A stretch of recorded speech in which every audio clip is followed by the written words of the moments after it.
сайн байцгаана уу сонсогчдоо. Удаан хугацаанд өгүүлэг оруулаагүй төгөлцөлөгчийн өнөөдрийн өгүүлгийн спонсороор Lubiki онлайн шоп бидэнтэй хамтарч ажиллаж байна. Та бүхэндээ талархал илэрхийлье. Ингээд өгүүлгээ тухлан сууж таалан сонсоорой.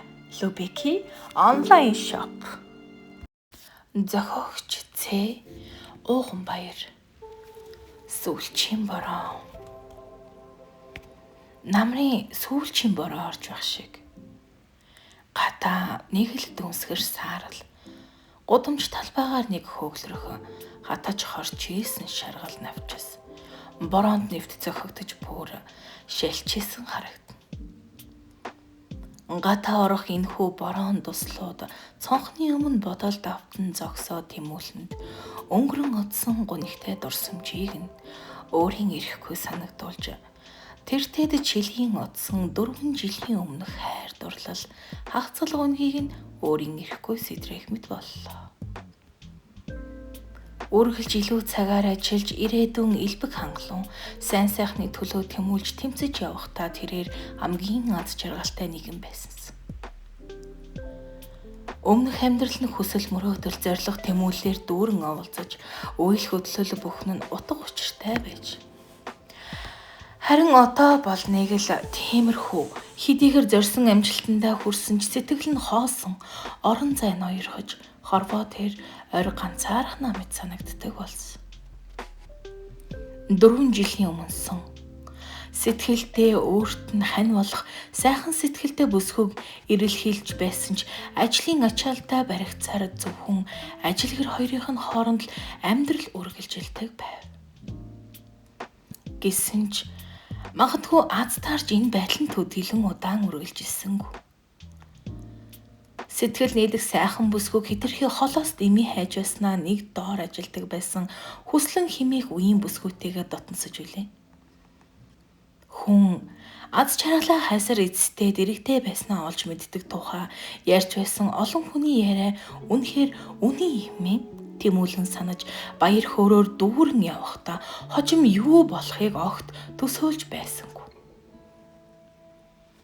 Дурлсан хүнд жохом ад хэм ухаан амтнч өхөөрдөм хөөрхөн харагддгийн адилаар тэмүүлэн ч гэсэн бүхнийг өөдрөг өнгөлөлгөөр харж явлаа. Хайр дурлалын агуу их ирч хүчээр жигүүрхийн дүүлж явсан тэмүүлэнгийн жаргалтай өдөр хоногуд харин төдийлөн их утсангүй. Хүслэнгээ жохом яаж хайрлах учраа олохгүй бараг л доторх бүхнээ уудлаад гаргаад өгчихмөр болдог. Байхдаа тэмүүлэн энэхүү жаргалтай мөчүүдээ үүр дүрвэжлэх юм шиг санаж явсандаа хожим өөрийгөө зүвхэд бараагүй гэлээ. Хүслээ хоёулаа хүүхэдтэй болвол яасан юм бэ? Юунд нь яарсан юм бэ?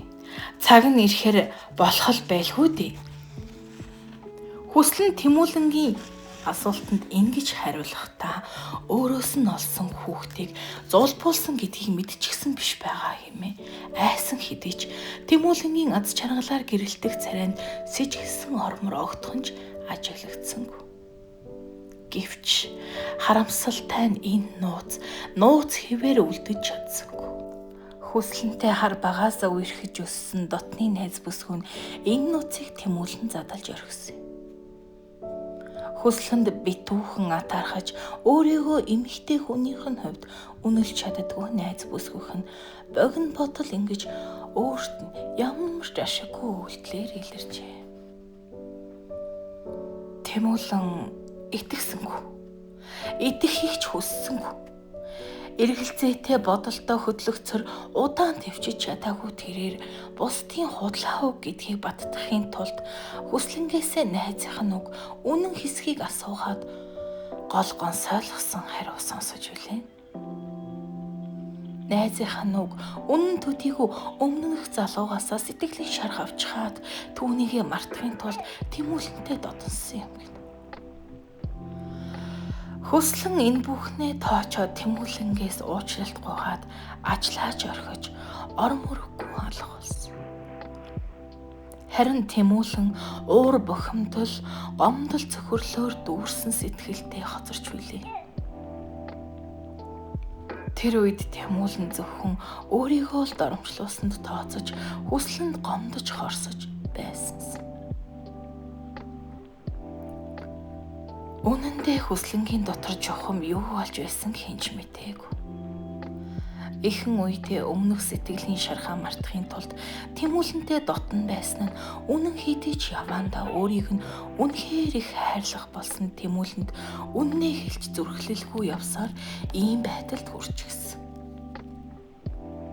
Гэхдээ Тэмүүлэнгээс олж холцсны дараа түүнд үнэхээр дасчихсан гэдгээ мэдэрч түүн дээр эргэж очмоор санагдсан ч хайртай болсноо ч мэдэлгүй гомдоочихсан гэдгээ бодхоос өөрийгөө баахан зөвхөж орон мөргөн алга болохоор шийдсэн. Ингээд л эдний хоорондох холбоо тасарч билээ. Харин баггүй хугацаа өнгөрсний дараа Тэмүүлэн хүслэнгээ уучлж өөрт нь үнэхээр хайртай байсныг зөнгөөрөө мэдэх шиг болсон.